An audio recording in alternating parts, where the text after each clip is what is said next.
เราได้ผู้ล่าสุดมาตรงเวทีซึ่งเป็นแขกรับเชิญของเราในคืนวันนี้ขอเชิญ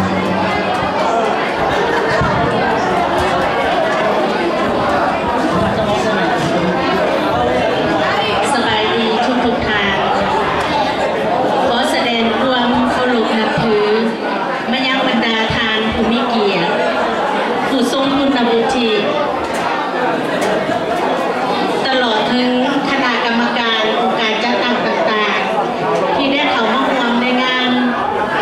ราตรีสโมสรของอดีตทหารอากาศและขอถือเป็นเกียรติอย่างยิ่งที่ทางสมาคมสมาคีสตรีลาวของพวกเขาได้มาประกอบส่วนเนื่องในนั้นก็ได้แสดงให้เห็นว่าการที่เพิ่นตั้งสโมสรขึ้นมาก็เพื่อความหักแพงปกป้าสั่งสรรค์ให้คนคิดคนเห็นถึงเป็นว่าเขาจะซอยเหลือในด้านเงินคำบ่ได้ก็ตามเขาก็ยังมีความคิดความเห็นที่จะซอยเหลือแบ่งปันซึ่งกันและกันถึงเป็นว่าทุกๆทางอยู่ในนี้จะอยู่ในองค์การจัดตั้งใดหรือว่าสมาคมใดๆก็ตามหรือจะบ่อยู่ในสโมสรทหารอากาศก็ตาม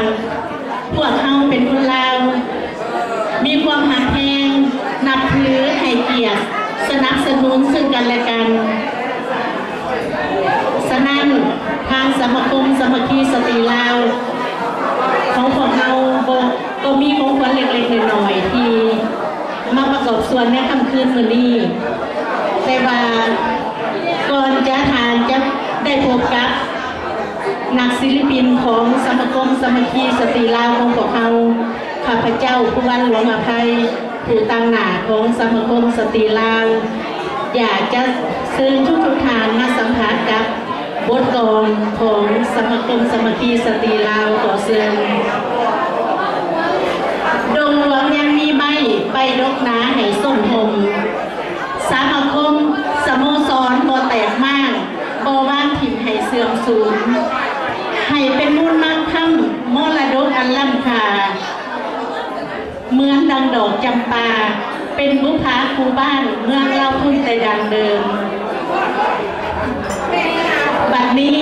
ลูกหลานเราจะได้เริ่มทอดแกงเป็นทำนองดอกบัวทองของคนลาวอ่อนละมุนละไมย้อนหน้าสะอ่อนยามเห็นแล้วเป็นทั้งแถวยามง่ายยางแถวทั้งกลางหัวและไส้บาดย่ามง่ายดังแผ่นดินกินบัวทองยังบัวสิ้นหอมไปทั่วทั้งโลกาเป็นคุณตาบาดย่ามเห็นกินละอองหอมกุ้มอันกระทุ่มทองเสื้อของลาวบัวสิ้นกินดอกเดินใบบัวบางมิดหอมหุ่มแพงทั้งเสื้อสืบต่อแนวการศึกษาโกของแพ้วเอาใจใส่ไว้สันฐานสมเป็นล้านเลนลาวสื่อเสียงกังวานกองบ่ให้มองสูญเศร้าการเฮียนตัวตั้งโตขอลาก่อนเพียงเท่านี้สุขีล้นลื่นประมาณถามเลยขอขอบใจขอเชิญทุกท่านพบกับศิลปินจากสมาคมสมาคีสตรีลาวของเราได้ขอเชิญผู้ที่แรกคือนางเปหลวงอภัยขอเชิญชิลา